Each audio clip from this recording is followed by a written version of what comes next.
Novels paradise میں خوش آمدید۔ نیلم کا مرکز باری بتبسم، ایپیسوڈ 10۔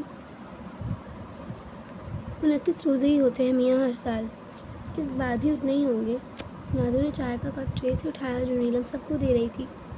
ہاں نیلم، کیونکہ آج بہت مہینوں بعد اے ایس پی آہل ان کے گھر آیا تھا۔ صرف وہی نہیں بلکہ پوری فیملی آئی تھی۔ خوشی سے سب کے چہرے چہک رہے تھے۔ اے ایس پی آہل پھر سے اپنے قدموں پر چلنے لگا تھا، ایسے جیسے کبھی کوئی زخم آیا ہی نہ ہو۔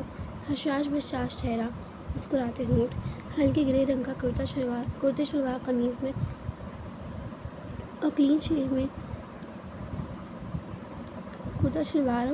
میں اس کی سرسر دیکھنے سے تعلق رکھتی تھی۔ یہ نیلم کیوں اتنی کمزور ہو گئی ہے؟ تعین کو اس کی مرجھائی صورت نظر آئی۔ رمضان کا پورا مہینہ بیمار رہی ہے، بس اب نکاح ہو جائے گا تو چہرہ بھی گلابی ہو جانا ہے۔ دادو ہلکے پھلکے لہجے میں بولی۔ آہل کو چائے پیش کرتی نیلم کے ہاتھ کپ کپائے تھے۔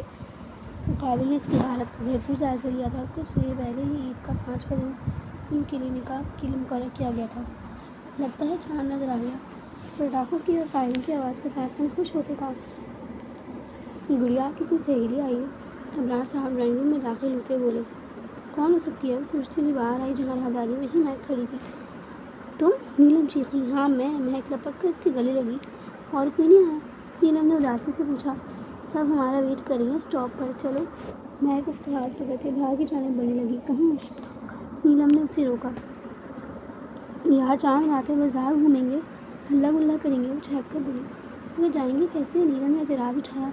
باہر کار کھڑی ہے نا، اور تمہیں آتی ہے نا ڈرائیونگ، پھر مسئلہ کیا ہے؟ یار صحیح سے نہیں آتی، بابا نہیں مانیں گے۔ اچھا رکو، مایوسی سے کہتے پھر فوراً چٹکی بجائی۔ ہمیں آپ کی کار چاہیے، صرف 1 گھنٹے کے لیے۔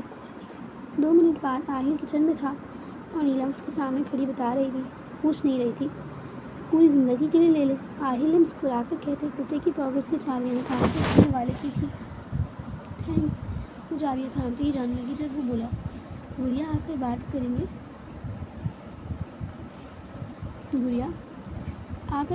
وہ پلٹے بغیر بول کر بھاگ گئی۔ آہل نے بے بسی سے مسکراتے بالوں میں انگلیاں چلائیں۔ وہ ایمبیسی ان کی عالی شان عمارت سے باہر نکل رہا تھا، ایک ہاتھ پینٹ کی پاکٹ میں ڈالے دوسرے سے کاغذ لگا رہا تھا۔ اس کے دونوں طرف گارڈز چل رہے تھے، سیاہ وردیوں میں ملبوس آنے جانے والے کتنے ہی اس کی پرسنالٹی کو رشک سے دیکھ رہے تھے۔ اس کی گاڑی میں بیٹھتے ہی دونوں گارڈز کے پیچھے ہی جا بیٹھے اور کار ہوٹل کی پارکنگ سے نکلتی روڈ پر دوڑنے لگی۔ گھنٹے کا کہہ کر آئی تھی وہ، ساتھ میں سب کو یہ کہا کہ مہک کا ڈرائیور چھوڑ جائے گا، کسی کو نہیں بتایا کہ آہل کی کار لے کر جا رہی ہے۔ اب تیزی سے چلا رہی تھی، آگے 4 گن مین والی گاڑی تھی۔ تیز تیز چلتے ہوئے گاڑی رک گئی تھی، بالکل اس کے پیچھے چلتی نیلم کی کار بروقت بریک نہ لگانے کی صورت میں زور سے آگے والی گاڑی پھر سے ٹکرائی۔ چمچماتی کار پر ضربیں لگ چکی تھیں، اس کے بونٹ کا بھی کچھ ایسا ہی حال تھا، مگر وہ شدید غصے میں اترنے لگی تھی کہ آگے والی گاڑی پھر سے چل دی۔ ایماس کے اشارے پر ڈرائیور رکا نہیں تھا، اب تو اس کے سر پر لگی اور تلووں پر بجھی۔ ایک تو نقصان کیا، اوپر سے معافی بھی نہیں مانگی۔ نواب ہوگا اپنے گھر میں، اس کو تو ہم بتاتے ہیں۔ وہ تپے ہوئے لہجے میں بولتی۔ گاڑی کی سپیڈ بڑھا چکی تھی، روڈ طویل تھا اور 12 کے قریب وقت ہو رہا تھا۔ جہاں بازاروں میں گہما گہمی تھی، وہیں ایسی سڑکوں پر سناٹا بول رہا تھا۔ اس نے ایماس کی گاڑی کے سامنے اے ایس پی آہل کی وہی کار لا کھڑی کی جس سے ایماس نے اس کا ایمان خریدا تھا۔ مسٹر نیچے اترو، تم کیا سمجھے تھے اتنی آسانی سے جان چھوٹ جائے گی؟ نکلو باہر۔ وہ ڈرائیور کی طرف والی کھڑکی سے اچھل کر بولتی، سخت غصے میں دکھ رہی تھی۔ ڈرائیور نے ایماس کو دیکھا، وہ اسے بیٹھے رہنے کا اشارہ کرتا خود نیچے اترنے لگا۔ گاڑی کا دروازہ کھول کر ایک گارڈ فوراً لپکا تھا۔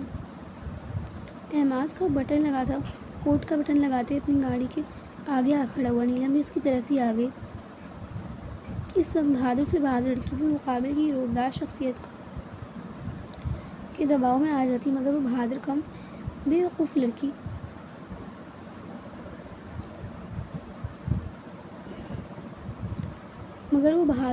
وقوف اور کمعقل زیادہ تھی۔ رہی کسر اپنے بے پناہ حسن نے پوری کر دی تھی۔ مغرور سی یہ لڑکی ہر راہ چلتے کو ذلیل کرنا اپنا فرض سمجھنے لگتی تھی۔ تم نے میری کار ٹھوک دی، اوپر سے معذرت بھی نہیں کی، نقصان بھی پورا نہیں کیا اور بھاگ نکلے۔ نیلم یہ آپ کی کار ہے؟ مقابل نے گوگلز اتار کے سنجیدگی سے سوال کیا۔ گوگلز ہی کار کی جانب اشارہ کیا تھا۔ جی، نیلم چھپا کر بولی۔ اس کی کار کی جانب بڑھنے لگا، کار کو دیکھا پھر نیلم کو۔ کہاں نقصان ہوا ہے آپ کا؟ اب بھی لہجہ جذبات سے عاری تھا۔ یہ دیکھو، اس نے بونٹ کے نیچے اشارہ کیا۔ احمد سیدھا اکڑ کر کھڑا تھا۔ جھک کر دیکھو گے تو نظر آئے گا نا، وہ تڑک کر بولی۔ اس نے ایک تیز نظر نیلم پر ڈالی اور جھک کر دیکھنے لگا۔ اس کی پینٹ کی پاکٹ سے کچھ گرا تھا مگر وہ دھیان نہیں کر سکا۔ نیلم مسلسل بول رہی تھی۔ وہ پھر سیدھا کھڑا ہو گیا۔ دیکھو مسٹر، تمہاری وجہ سے ہمارا نقصان ہوا ہے اور تم اس کی بھرپائی کے بغیر نہیں جا سکتے۔ اگر تم گئے تو ہم پولیس اسٹیشن جائیں گے، تمہاری شکایت کریں گے۔ اوہ، ہم تو بھول گئے۔ ہاں، یہ کار ASP صاحب کی ہے، تمہیں جیل میں بند کر دیں گے وہ۔ اس کو واپس کار کی طرف جاتے دیکھو، اس کے پیچھے پیچھے چلتی چیخ رہے گی۔ اس شخص نے جھک کر کار کی ونڈو سے ہاتھ میں ڈال کر اپنا والیٹ برآمد کیا۔ اس میں سے سنہری اور نیلے رنگ کے بہت سے نوٹ نکال کر اس کے ہاتھ میں تھما دیے۔ اس کا منہ کھل گیا۔ ایک نظر اپنی ہتھیلی پر پڑے نوٹ دیکھے اور دوسری اس بدتمیز شخص پر ڈالی جو اپنی غلطی مان کے ہی نہیں دے رہا تھا۔ تمہیں ہم فقیر نظر آ رہے ہیں۔ نیلم نے پیسے پوری قوت سے سامنے کھڑے مغرور شخص کے منہ پر دے مارے۔ گارڈز فوراً چھلانگیں مارتے نیچے اترے۔ نیلم کے گھیرا ڈال کر بندوقیں تان چکے تھے۔ وہ دونوں ٹانگیں پھیلا کر دونوں پاکٹس میں ہاتھ ڈال کر غرور سے گردن تانے کھڑا نیلم کو چیلنجنگ نظروں سے دیکھ رہا تھا۔ اس کی تو گویا وہ حالت تھی، کاٹے تو بدن میں لہو نہیں۔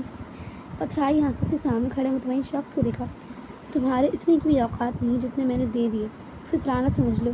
اس کی اتنی لمبی تقریروں پر چیخنے چلانے کے بعد احمد کا تذلیل بھرا ایک جملہ بھاری پڑ گیا تھا۔ پھر اس نے گارڈز کو اشارہ کیا، سب واپس اپنی نشستوں پر بیٹھ گئے اور گاڑی سناٹے سے اس کے پاس سے گزرتی چلی گئی۔ لعنت بھیجتے ہم ان پیسوں پر۔ اس نے ایک حقارت بھری نظر ان پیسوں پر ڈالی اور انہیں اکٹھا کرنے کے بجائے اپنی کار کی طرف آ گئی۔ بونٹ کے پاس زمین پر اسے کچھ چمکتا ہوا نظر آیا تھا۔ اس کے قدم بے اختیار اس جانب اٹھنے لگے۔ نیچے گرے ہار کو اس نے اٹھا کر ہاتھ میں تھام لیا۔ 10 انچ تک لمبا تھا وہ۔ اس کے درمیان میں 3 بڑے بڑے سکے بنے تھے جن کی چوڑائی 1 انچ تک ہوگی۔ عجیب سے تھا وہ، مگر حیرت کی بات یہ تھی کہ ان 3 سکوں کے درمیان 2 1 انچ کے لمبے زمرد کے پتھر لگے تھے، خوبصورتی سے تراشے ہوئے۔ مرکت اس کے لب پر آپ ہلے تھے۔ انگلیوں کی پوروں سے اس کی ہموار سطح پر ہاتھ پھیرتے نیلم کی آنکھیں چمک اٹھی تھیں۔ اگلی بار اسے اپنی حرکت خاصی غیر مناسب لگی۔ یہ اسی بدتمیز کا ہے، یقیناً ہمیں سے یہی چھوڑ دینا چاہیے۔ دماغ نے مشورہ دیا۔ اللہ کی زمین پر پڑا ملا ہے، کیا پتہ اللہ تعالیٰ یہی چاہتے ہیں کہ یہ ہم رکھ لیں۔ واؤ، کتنے چمکدار ہیں یہ۔ دل کی آواز پر وہ کان اندر بیٹھی تھی۔ روڈ سنسان تھا، اچانک اسے اندھیرے اور دیری کا احساس ہونے لگا۔ جلدی سے ڈرائیونگ سیٹ سنبھالی اور ہینڈ بیگ میں نیکلس ڈال کر کار ریورس کرنے لگی۔ ساتھ ہلکا ہلکا میوزک بھی لگا چکی تھی۔ سرشاری کسی کیفیت ابھرنے لگی تھی اس کے من میں۔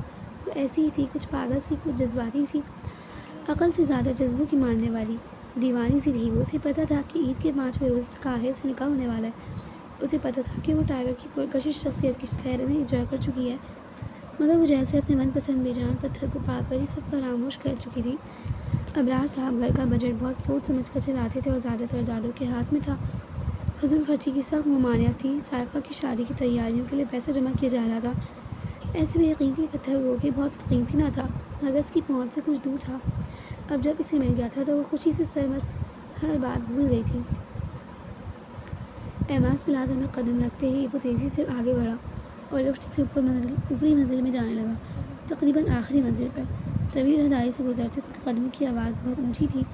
اس منزل پر اتنا سناٹا تھا کہ سوئی بھی گئی تو بآسانی اس کی آواز سنی جا سکتی۔ وہ دائیں جانب مڑ گیا۔ ڈیجیٹل ڈور لاک کھولنے کے بعد اندر آیا۔ یہ کمرہ کچھ زیادہ بڑا نہیں تھا، بس مناسب سائز کا تھا۔ اس نے لوہے کی صاف چمکتی الماری کھولی۔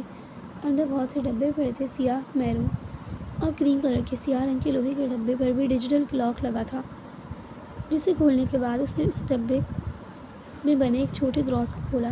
ہیروں کی چمک اس کی گلابی آنکھوں میں عکس بن کر ابھری تھی۔ انابی ہونٹ آپ کھیل اٹھے تھے۔ پھر اس نے اپنی پینٹ کی جیب میں ہاتھ ڈالا، دائیں کے بعد بائیں جیب ٹٹولی، پھر دونوں کو چیک کیا۔ اچانک اسے گڑبڑ کا احساس ہوا۔ اس کے چہرے پر ناگواری کے ساتھ غصہ بھی آیا تھا۔ وہ ایک بار پھر چیک کرنے لگا۔ اوہ نو! اس نے دائیں ہاتھ کا مکہ بناتے بائیں ہاتھ کی ہتھیلی پر قوت سے دے مارا۔ پھر لوہے کا سیاہ ڈبہ بند کر کے پنڈولم کی طرح ادھر سے ادھر چکر کاٹنے لگا۔ سوچنے لگا۔ پارٹی کی کال آئی، وہ ایمبیسی ان چلا گیا وہاں پر ڈیکنگ کی اور پھر ایک نیکلیس لے کر واپس آ گیا۔ واپس آتے ہوئے وہ ہاتھ اس کی پینٹ کی پاکٹ میں ہی تھا۔ پھر وہ لڑکی ٹکرائی۔ اس کے ذہن کے پردے پر کم عمر بے تحاشا حسین لڑکی کا چہرہ نظر آیا جو مسلسل بول رہی تھی۔ جھک کر دیکھو گے تو نظر آئے گا نا۔ ایک جملہ تھا جو اس کی سماعت سے ٹکرایا اور پھر وہ ہار وہیں گر گیا ہوگا۔ اس سوچ کے آتے ہی تیز قدموں سے واپسی کو چل پڑا۔ لفٹ کلے بٹنوں پر بار بار ہاتھ مارتا ایسے جیسے ایک پل میں وہ اسے گراؤنڈ فلور پر پہنچا دے گی۔ بہت عجلت میں پلازا سے باہر نکلا۔ گارڈز الرٹ ہو گئے۔ وہ پجارو اسٹارٹ کر چکا تھا۔ سیکیورٹی گارڈز کے پیچھے ہی دوسری گاڑیاں لے کر نکل پڑے۔ دھول اڑاتی تمام گاڑیاں چند پل میں ہی پلازا کی حدود سے باہر نکل گئیں۔ ہار وہاں ہوتا تو ملتا۔ چند نوٹ اب بھی وہاں گرے پڑے تھے مگر جو چیز قیمتی تھی وہ غائب تھی۔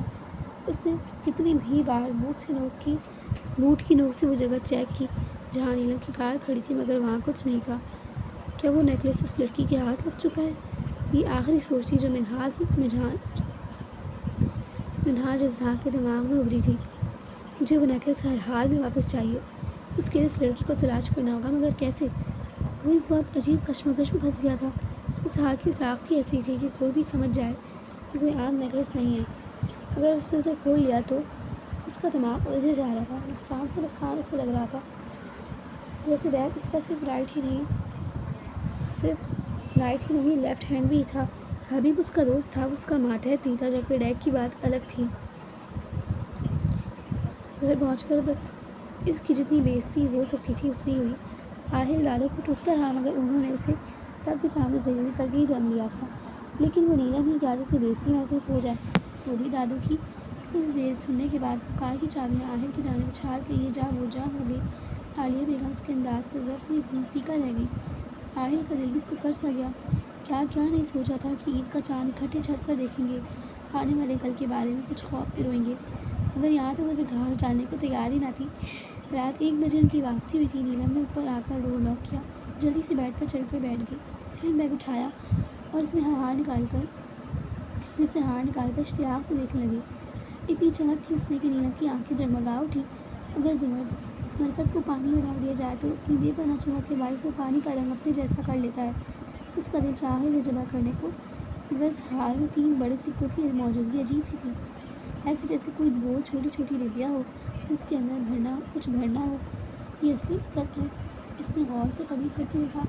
اس میں سے اگر اسے الٹرا وائلٹ شعاؤں کے لیمپ میں دیکھا جائے تو اس کی اصلیت معلوم کی جا سکتی تھی۔ اگر اس کا رنگ نہیں بدلا تو اصلی، اگر اس میں لال رنگ کی جھلک نظر آ گئی تو نقلی، مگر اس کے پاس LED لیمپ تھا۔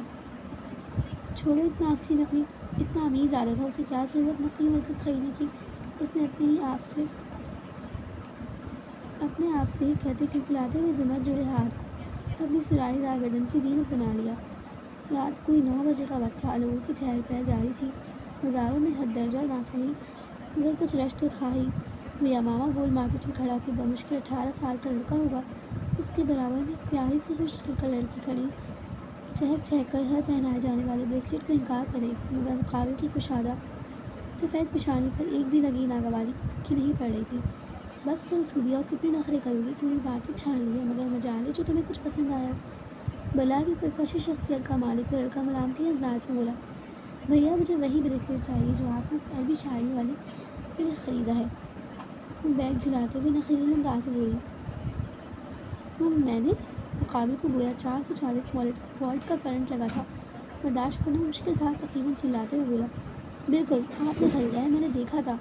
وہ شانے بے نیازی سے منہ پھلائے بولی، صوبی پیاری، نو مور بٹرنگ۔ ہاتھ اٹھا کر مزید کہنے سے انکار کیا گیا تھا۔ دونوں ساتھ ساتھ چلتے محو گفتگو تھے جب وہ اس کے آگے آ کھڑا ہوا۔ یہ لو۔ گولڈ کا نفیس سا بریسلیٹ پینٹ کی جیب سے نکالتے اس نے بہت چاہت سے اپنی بہن کی کلائی پہ باندھا تھا۔ لو یو سو مچ بھیا۔ وہ اس کے بازو کو اپنی لپیٹ میں لیتے اس کے سر پر رکھتی بولی، وہ ہولے سے مسکرا دیا تھا۔ ایک بازو اس کی گرفت میں تھا جبکہ دوسرے میں سے تمام شاپنگ بیگ سنبھال رکھے تھے۔ یہ سب اس کی صوبیا کی کل یعنی عید کی شاپنگ تھی۔ وزنی بیگ ایک ہاتھ میں اٹھانے سے اس کے ہاتھ تھک گئے تھے مگر وہ چاہ کر بھی اس کا ہاتھ اپنے بازو سے نہ نکال سکا۔ بھیا آپ اس لڑکی سے فرینڈ شپ ختم کر دیں، شی از سو کلیور۔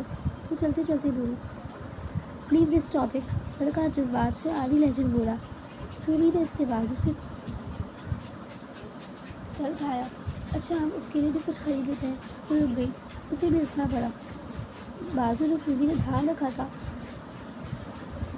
اس احسان کی وجہ تو بس سے اکھڑ گیا تھا۔ اس کے انامی موٹر کی تلاش میں اسے دور کر اسے 1 سال بڑے بھائی کو دیکھا۔ اچھا چلو، وہ اس کے ساتھ ہو لیا، دوبارہ مارکیٹ کے اندر چلے آئے۔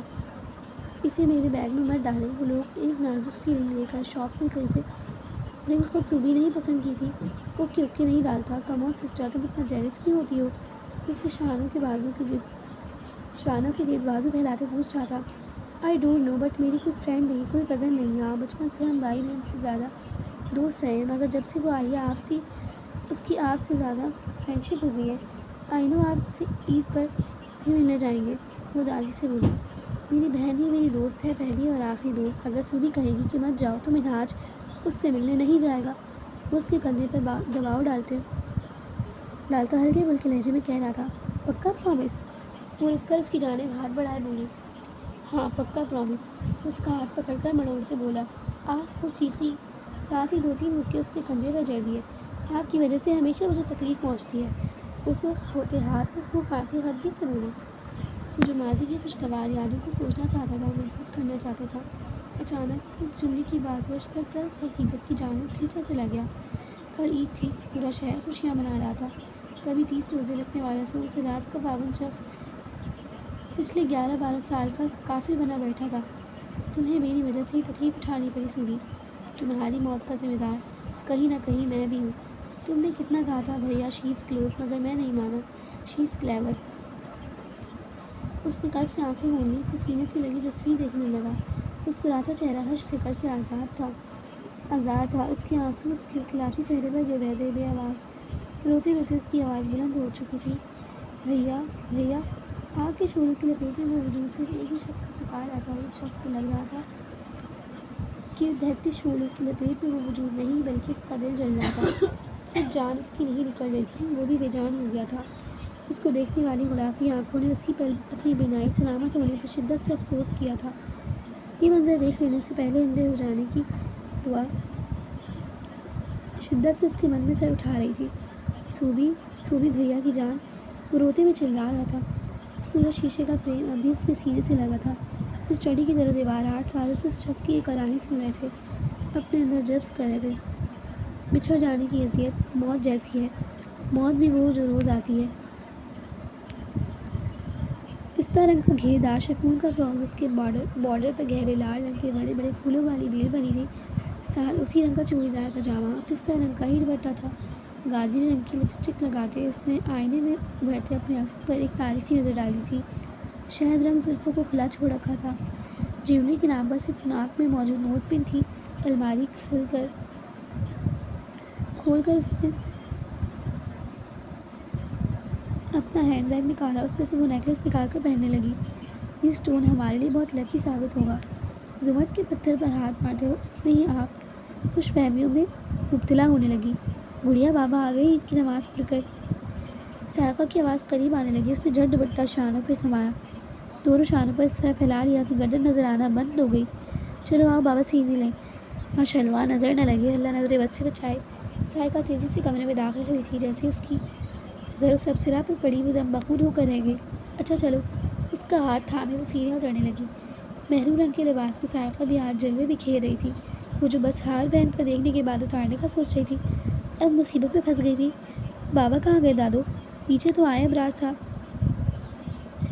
نیچے آئے تو ابرار صاحب غائب تھی۔ وہ لوگ نیچے آئیں تو ابرار صاحب غائب تھے۔ ڈاکٹر صاحب کا بلاوا آیا تھا، کوئی بچہ لے کر ادھر ہی گیا ہے، آ جائے گا تو سوئیاں بھیج دے۔ پڑوس میں کسی بچے کے ہاتھ۔ دادو نے ٹی وی پر عید اسپیشل پروگرام دیکھتے جلدی سے کہا، اور پھر اپنے پسندیدہ مشغلے کی جانب متوجہ ہو گئی۔ سائقہ نے ٹرے میں میٹھے کی پلیٹ لی اور اوپر جالی کا سفید بے داغ کپڑا ڈال دیا۔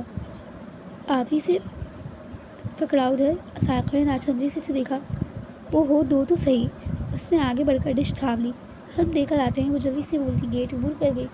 سائقہ ششدر کھڑی رہ گئی، اس نے گیٹ سے باہر نظر دوڑائی، مگر وہ بوتل کے جن کی طرح غائب ہو چکی تھی۔ انس تیزی سے ہاتھ چلا رہا تھا، نیلے نیلے رنگ کے پیکٹس کو کھول کر وہ آٹے کی خالی تھیلیوں میں بھر رہا تھا۔ ان پیکٹس میں سے چھوٹے چھوٹے ہیروئن کے پیکٹس نکل رہے تھے، سیاہ پینٹ میں پینٹ شرٹ میں ملبوس پورب سے ہولیے میں تھا. ابھی عید کی نماز پڑھ کر کپڑے تبدیل کرتے ساتھ اپنے ذمے لگا کام نپٹانے لگا. ٹائیگر ابھی تک نہیں آیا تھا. وہ عید کی نماز کے بعد جانے کہاں غائب ہو چکا تھا. خیر وہ تو ایسی مخلوق تھی جس کا ایک پل سے زیادہ ایک ہی جگہ ٹھہرنا ناممکنات میں سے تھا. اس نے دروازے تک پہنچتے شانوں پر پہلا دوپٹہ ایک طرف ڈالا, بالوں کو ہاتھ سے سیٹ کیا, دوسرے میں ڈش تھی, ہونٹوں کو باہم ملا کر لپسٹک ٹھیک کی اور نزاکت سے 2 انگلیاں موڑ کر دروازہ بجایا. کھٹکے کی آواز پر اس نے گھبرا کر ادھر دیکھا. ہیروئن کے پیکٹس جا بجا بکھرے تھے. محلے میں ان کی کسی سے زیادہ دعا سلام نہیں تھی تو کون آ سکتا تھا. وہ سارے پیکٹس کا ایک کونے میں ڈھیر لگا کر جلدی سے تھیلا سائڈ پر رکھتے کھڑا ہو گیا. اس کے ہاتھ پھرتی سے چل رہے تھے. وہ دروازہ کھولنے کے لیے خود کو ریلیکس کرنے لگا. ابھی ہاتھ بڑھایا ہی تھا کہ کنڈی کو کھولنے کے لیے جب اس کی نظر کچن کاؤنٹر پر پڑی جہاں چند اور ہیروئن کے پیکٹس پڑے تھے. اوہ مائی گاڈ, یہ کب رکھے میں نے یہاں؟ وہ ہڑبڑاتا ہوا کچن کی جانب چل دیا. دروازہ بہت زور سے بجنے لگا. جب اسے کچھ سمجھ نہ آئی تو جلدی سے خالی شوگر پاٹ میں وہ پیکٹس ڈال دیے. پھر ہاتھ جاڑتا لمبے سانس لیتا مکمل دروازہ وا کر دیا. آپ چند ثانیے کو تو وہ دنگ ہی رہ گیا. سامنے کھڑی لڑکی کسی اپسرا سے کم نہیں تھی. حسن تھا کہ قیامت ڈھا تھا, اوپر سے اس کی تیاری. وہ ہم میٹھا لائے تھے, خوشی سے کہتی خود ہی اندر چلی آئی. انس کو اس سے اتنی بے وقوفی کی امید نہیں تھی. ارے آپ وہاں کیوں کھڑے ہیں؟ چیک کریں نا کیسی بنی ہے, اور برتن بھی خالی کر دیں. وہ کچن کاؤنٹر پر ڈش رکھ کر پلٹی تو وہ ابھی تک دروازے میں بت بنا کھڑا تھا. جی جی, وہ مروتاً مسکراتا اندر آیا. دروازہ کھلا چھوڑ دیا. وہ لڑکی بے وقوف تھی مگر وہ مزید بے وقوفی کا مظاہرہ نہیں کر سکتا تھا. ایک بار تو اس کا دل چاہا کہ 2 چماٹ لگا کر کہے کہ میں گھر میں اکیلا ہوں. منہ اٹھا کر اندر چلی آئی ہوں. یہ لے. اس نے چمچ انس کو تھمایا. اس کا چہرہ ایسے دکھنے لگی جیسے ماسٹر شیف چل رہا ہو اور وہ جج ہو. بہت اچھی ہیں. وہ پھیکی سوئیاں کھاتے بمشکل بولا. اچھی ہیں؟ بالکل پھیکی. بھلا چھوٹی عید پر بھی کوئی پھیکی سوئیاں کھاتا ہے, مگر ابا کی شوگر کی وجہ سے ہمیں کھانی پڑتی ہیں. مگر اس میں آپ کا کیا قصور؟ آپ تو میٹھی سوئیاں کھائیں, ہیپی ہارمونز بڑھائیں. اس کی زبان بجلی کی رفتار کا مقابلہ کر رہی تھی.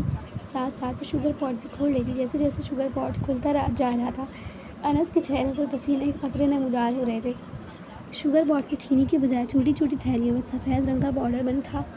اب پسینے آنے کی باری اس کی تھی. اس کے ہاتھ کا کپائے پاٹ نیچے گر گیا. جا بجا ہیروئن کے پیکٹس بکھر گئے. اسی پل ٹائیگر داخلی دروازے سے اندر داخل ہوا. سامنے کا منظر ایک پل میں اسے سب سمجھا گیا. اس نے دروازہ لاک کیا اور اپنی پینٹ کی بشید پاکٹ سے ریوالور نکال کر منہ پر ہاتھ رکھے کپ کپاتی لڑکی کی جانب بڑھا. شش, آواز نہ نکلے تمہاری. وہ اس کے منہ پر ہاتھ رکھے اسے دیوار سے لگا چکا تھا. ریوالور کی موزل خوف کے مارے لڑزتی لڑکی کے ماتھے پر تھی. اس کی جھیل سی آنکھوں سے نمکین پانی کی دھاریں بہنے لگی. اسے اس بار پسٹل سے زیادہ خوف مقابل کی اجنبیت بھری نگاہوں سے آ رہا تھا. بالکل بیگانہ نگاہیں. اتنی اجنبیت تھی ان میں کہ نیلم کا دل کٹ کر رہ گیا. ٹائیگر. انس آگے بڑھا. ٹائیگر نے کاٹدار نظروں سے دیکھا, پھر نیلم کو کھینچتے ہوئے اسی کمرے میں لے آیا جہاں ایسی ہی نشہ آور اشیاء بکھری پڑی تھی. نیلم ہلکی ہلکی سسکیوں سے رو رہی تھی. ٹائیگر لال ببو کا چہرہ لیے کمرے کے ایک کونے سے دوسرے کونے میں چکر لگا رہا تھا, جبکہ انس شرمندہ ایک طرف کھڑا تھا. اس مسئلے کا ایک ہی حل ہے, مار دو اسے. ٹائیگر اچانک رکتے ہوئے صفاقی سے بولا. نیلم ڈر کے مارے کچھ پیچھے کو کھسک گئی. اس کی آنکھوں سے جھرنا بہہ رہا تھا. تمام حسیات جیسے سو گئی تھی. وہ چیخنا چلانا چاہتی تھی مگر بے سدھ. چڑیا سا دل کپایا جا رہا تھا. آواز نکلنے سے انکاری تھی. ٹائیگر نے انس کو اشارہ کیا جو ابھی تک اس کی بات سن کر سکتے میں تھا. گو. ٹائیگر نے غصیلے لہجے میں بولا. نہیں, ہم نے. نیلم پیچھے کھسکتی دیوار سے لگ چکی تھی. ٹائیگر وہیں کھڑا تھا بے تاثر چہرے کے ساتھ. انس اندر داخل ہوا اور ایک رومال اس کی جانب بڑھایا. بابا. وہ اپنے پورے زور سے چیخی تھی مگر آواز اتنی بھی بلند نہ تھی کہ ساتھ والے مکان تک جاتی. اس سے قبل کہ اس کی آواز بلند ہوتی وہ آگے بڑھا اور رومال اس کے منہ اور ہونٹوں پر پوری قوت سے دبا دیا. چند پل کے لیے وہ پڑائی تھی, پھر جھول کر زمین بوس ہو گئی. گلے میں موجود نیکلس میں لگے وہ زمرد کے پتھر اب بھی چمک رہے تھے. ٹائیگر نے ایک بڑے کتھئی رنگ کے تھیلے میں اسے ڈال کر اوپر سے منہ بند کر دیا. پھر کال ملائی اور 10 منٹ بعد اس بورے کو اپنے کندھوں پر اٹھاتا باہر نکل گیا. جہاں ایک وین اس کی منتظر کھڑی تھی. اپنے کندھے کا بوجھ ہلکا کر کے وہ آگے وین ڈرائیور کے ساتھ بیٹھ گیا. وین زناٹے سے اس محلے سے نکلی تھی. ابھی تک آئی نہیں نیلم؟ ابرار صاحب نے دوسری بار پوچھا تھا. نہیں بابا, ابھی تک نہیں آئی. عید ہے، کیا پتہ آنٹی نے روک لیا ہو۔ سائقہ بہانے تلاش کرتی بولی، اب کیا بتاتی کہ نیلم ساتھ والوں کے گھر گئی ہے جہاں صرف 2 لڑکے رہتے ہیں؟ اگر بتا دیتی تو دونوں کی شامت آ جانی تھی دادوں کے ہاتھوں۔ اوپر سے عید کا دن بھی خراب جاتا، اندر ہی اندر وہ پریشان ہو رہی تھی۔ 25 منٹ ہو چکے تھے۔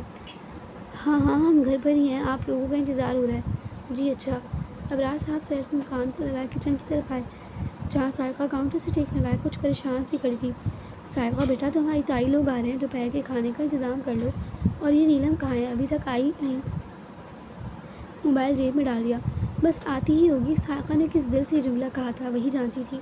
وہ بے دلی سے دوپہر کی دعوت کا سامان کاؤنٹر پہ اکٹھا کر رہی تھی جب اسے باہر کچھ شور کی آوازیں آنے لگیں۔ عید مبارک، دعا سلام۔ وہ کچن سے نکل آئی۔ السلام علیکم تائی امی۔ وہ ان سے پیار لیتی ایمن اور عیشا سے ملی۔ آہل اور ریان بھائی نہیں آئے؟ اس نے تایا ابو سے پوچھا۔ ہمیں چھوڑ کر کسی دوست کی طرف گئے ہیں، آ جائیں گے گھنٹے تک۔ سب باتوں باتوں میں ڈرائنگ روم میں داخل ہو چکے تھے۔ نیلم کہاں ہے سائقہ آپی؟ عیشا نے ابرار صاحب کے لیے کرسی رکھ دی۔ سائقہ سے پوچھا، نیلم کو بلاؤ کسی بچے کو بھیج کر۔ دادوں نے حکم نامہ جاری کیا۔ جی۔ وہ باہر نکل آئی، پھر گلی میں کھیلتے بچوں میں سے 1-2 کو آواز دی اور ساتھ والوں کے گھر سے نیلم کو بلانے کا کہا۔ باجی ساتھ والے گھر کو تو تالا لگا ہے، بچہ کہہ کر بھاگ گیا، مگر اس کے گویا ہاتھ پیر پھول گئے، آسمان اس کے سر آ گرا تھا۔ بابا بابا! وہ بھاگ کر ڈرائنگ روم میں داخل ہوئی۔ کیا ہوا ہے؟ سائقہ کی نم آنکھیں اور گھبرایا چہرہ سب کو تشویش میں مبتلا کر گیا۔ بابا نیلم کرایہ داروں کے گھر گئی تھی میٹھا دینے، مگر اب تک نہیں آئی اور ساتھ والے گھر تالا لگا ہے۔ وہ ڈرتی ہوئی بتا رہی تھی۔ کیا پتہ کسی اور کے گھر چلی گئی ہو عید ملنے، کسی سہیلی کے گھر۔ ابرار صاحب تحمل سے بولے، ورنہ غصہ تو بہت آیا تھا انہیں۔ بابا اس کی محلے میں کہاں کسی سے اتنی بنتی ہے۔ سائقہ کی بات وہ متفق تھے۔ دادو اور باقی سب پریشان کھڑے تھے۔ مصروفیت کے اس دور میں عید کا ایک دن کسی نعمت سے کم نہیں۔ ریان مسکراتے ہوئے بولا، بالکل درست فرمایا بڑے بھائی۔ وہ ہنستے ہوئے کار کی اسپیڈ بڑھا گیا تھا، روڈ خالی تھا اسی لیے۔ اچانک آگے پڑی بھاری بھاری اینٹوں سے راستہ بلاک کیا ہوا تھا۔ کار آگے جانے سے انکاری ہو گئی تھی۔ میں دیکھتا ہوں۔ آہل ڈرائیونگ سیٹ چھوڑ کر باہر نکلا۔ ابھی وہ جھکا ہی تھا اینٹ اٹھانے کو، کسی نے پیچھے سے اسے دبوچتے منہ پر کلوروفارم سے بھیگا رومال رکھ دیا۔ وہ بے ہوش ہو کر گر پڑا۔ ریان فوراً باہر نکلا۔ اس نقاب پوش کو دھکا دے کر آہل کو اٹھانا چاہا جب 2-3 اور نقاب پوش جانے کہاں سے نازل ہوئے تھے۔ لاتوں کی برسات کر کے اسے زخمی کر دیا۔ 2 نے مل کر آہل کو وین میں ڈالا اور اپنے ساتھیوں کو اشارہ کرتے چلتے بنے۔ ریان زخموں کی تاب نہ لاتے ہوئے چیخ رہا تھا، کرا رہا تھا، آہل آہل! وہ چاہ کر بھی اٹھ نہیں پا رہا تھا۔ گھٹنوں پر بڑی بری طرح ضربیں آئی تھیں۔ بابا آہل کو کسی نے اغوا کر لیا ہے، مجھے بہت بری طرح پیٹا ہے ان لوگوں نے، میں ہاسپٹل میں ہوں۔ ریان پریشانی سے نم آواز میں بتا رہا تھا۔ کیا بکواس کرے ریان؟ انہیں لگا کسی نے ان کی جان نکال لی ہو۔ بابو 4-5 تھے، میں آہل کو نہیں بچا سکا، وہ میرے سامنے میرے بھائی کو اٹھا کر لے گا، میں کچھ نہیں کر سکا۔ وہ رونے لگا۔ کس ہاسپٹل میں ہو؟ شکست خوردہ لہجہ تھا ان کا۔ ریان ہسپتال کا ایڈریس بتایا۔ دوسری جانب سے جلدی پہنچنے کا کہہ کر رابطہ منقطع کر دیا گیا۔ نیلم گئی تو کہاں گئی؟ 3 گھنٹے ہو گئے ہیں، محلے میں بھی پتہ کر چکے ہیں، کہیں نہیں ہے۔ ابرار صاحب ٹوٹے لہجے میں بولتے صوفے پر گرنے کے انداز میں بیٹھے تھے، چشمہ اتار کر ہاتھ میں تھام لیا تھا۔